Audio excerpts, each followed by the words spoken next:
I need you to hate so I can use you for your energy. This is real sales talk. Real sales advice from real sales practitioners. Giving you tips on how to dominate your sales quota are your co-hosts, Sean Mitchell and Phill Keen.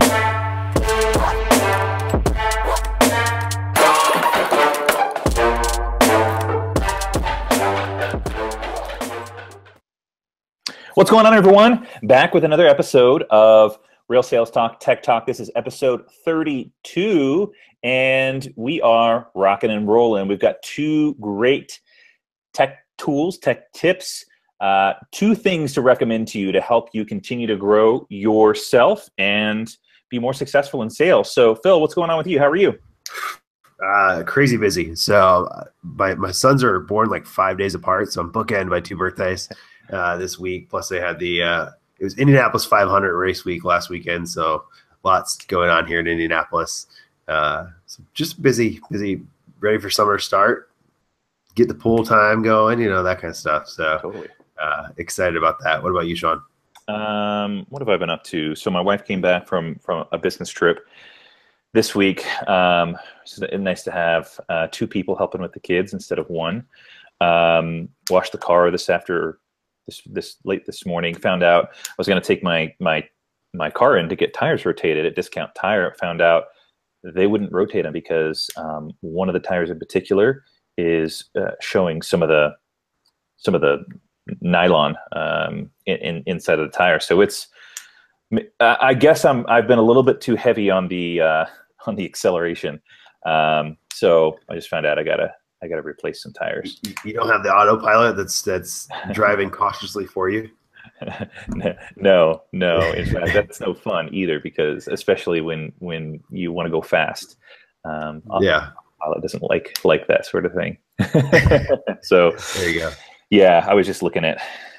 I think I'm gonna go down to the smaller wheel size. I've got the biggest one. It's 21 inch, and it's just so expensive. I got the wheels fixed on Tuesday because in Colorado there's tons of potholes, and it's really hard to not run over those potholes. So I got them straightened on Tuesday, and I'm like, all right, I got to figure something out, because they're not only the tires expensive, not only do they wear faster, but they're also more susceptible to potholes.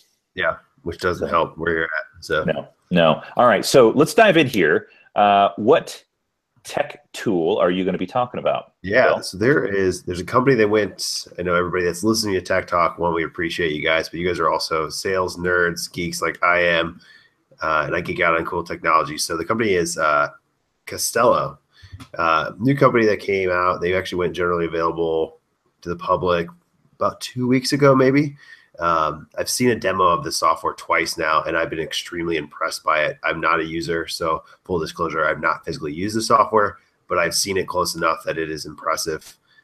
So Costello, what it is, think of it as your sales assistant. It's all the things that you don't like doing as a salesperson, and it's the ability to capture and then disposition and then report against the notes and things that happen inside of sales calls. So think of it as they call it your co-pilot. So for those of you out there, it'd be something like this question, which is what are the consistent behaviors your reps struggle with most? And then what happens is you get these 5 or 6 buttons on there that says, well, they have no call plan, they have poor follow-up, or it's other, and then you get the ability to pop into an open text box and fill it in. So you're able to click through as a salesperson if that was one of your questions. So if I'm selling sales technology, that might be a question I would ask. What's your consistent behaviors you're struggling with? Well, they don't have a call plan. They don't follow up. They don't set next steps, whatever that is. And the idea is to make your average B players, C players perform like your A players, and taking some of those questions that they typically ask. And they have a great quote where it's just, you can't do a few sit-ups on Monday, eat donuts on Tuesdays, and expect a six-pack on Fridays. You need to have habit. You need to create a habit over time.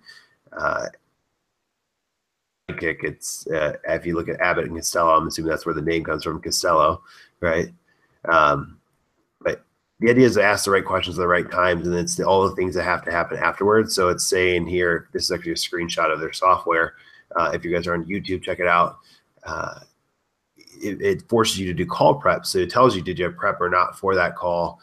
When that call starts, you can start that call, set next steps, set stages inside of that call, and they break it down pretty nicely.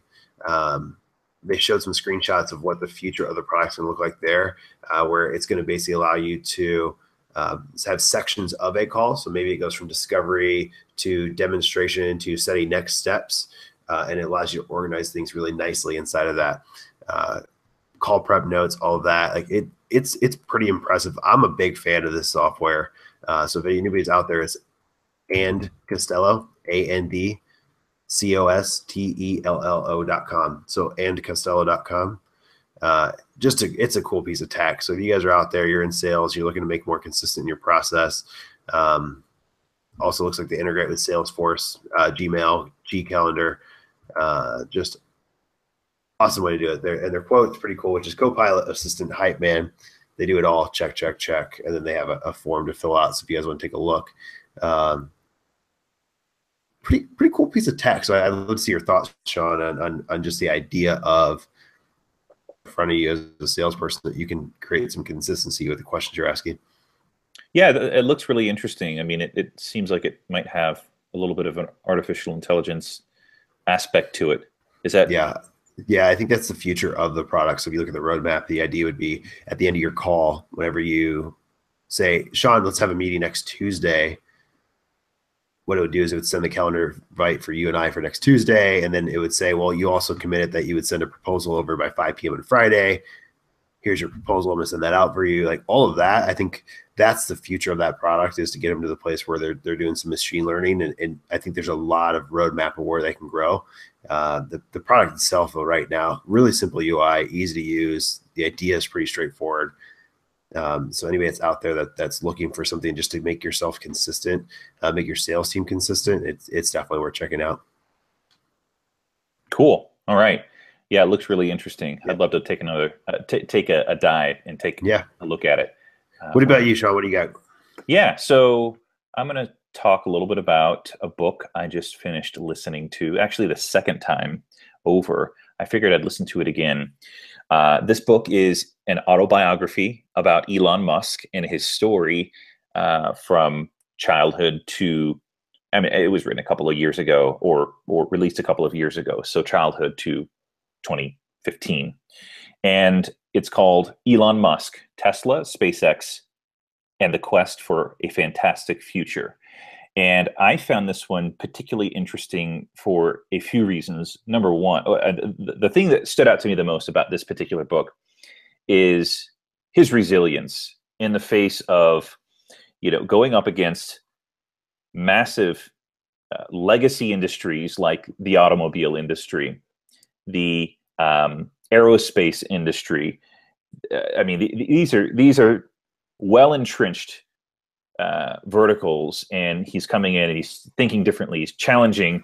He's doing things for more efficiently, and I just think it's really, really fascinating. So I learned a lot about. I didn't realize how much he had to go through to get Tesla and SpaceX off the ground. I mean, they were hours away from bankruptcy and having to close the doors at a certain point in the lifetime of those two companies. And so I really was inspired. And I was reminding myself earlier this week when I was having trouble with really, just getting really discouraged about my 2017 and not really being where I want to financially.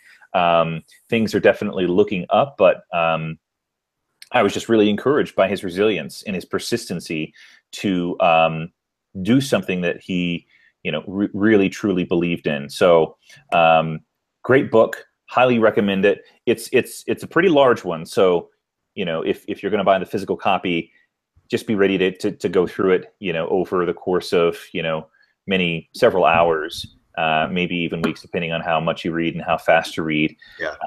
And then the audiobook was nice because I could just, whenever I hopped into the car, just put it on play and listen to it. Yeah, I think it's interesting. Elon Musk is fascinating because he could have stopped at PayPal, right, and just walked away forever and been done with it. But he really, if you look at his ideas, like he wants to change the world and make the world a better place. And now it's He's on this mission to do this. He's been told with the monorail and all the other things he's trying to do, like he's down and said, absolutely, you can't do this. And he just keeps fighting. And it's pretty impressive. Even like you said, he almost went bankrupt a long time ago, but even now with the Model 3, I mean, he's taking a gigantic risk. Yeah. And he's so willing to take a giant risk to just push things in the world forward. He's an impressive human being. So I'm a big fan of Elon Musk, and he's definitely worth following. Absolutely. Absolutely. What do we got coming up here in the near future? I'm just kind of throwing this out there. We were corresponding by text today about sales cadence. So I think we might try and get someone, a guest on to talk about that. So so that one's going to be an interesting topic. I know we have a few other ones that are in the pipeline. So shout out to Jeremy Laville, who mentioned this when he reached out and said, "Hey, great podcast. Thanks for doing it." And so I like to ask people when they reach out, when they find me online, what topics can we cover that would be helpful. So if you've got an idea or something that you're challenged with and you want us to cover that topic, reach out to us. LinkedIn, Twitter, Facebook, however, wherever you're at, we're there too.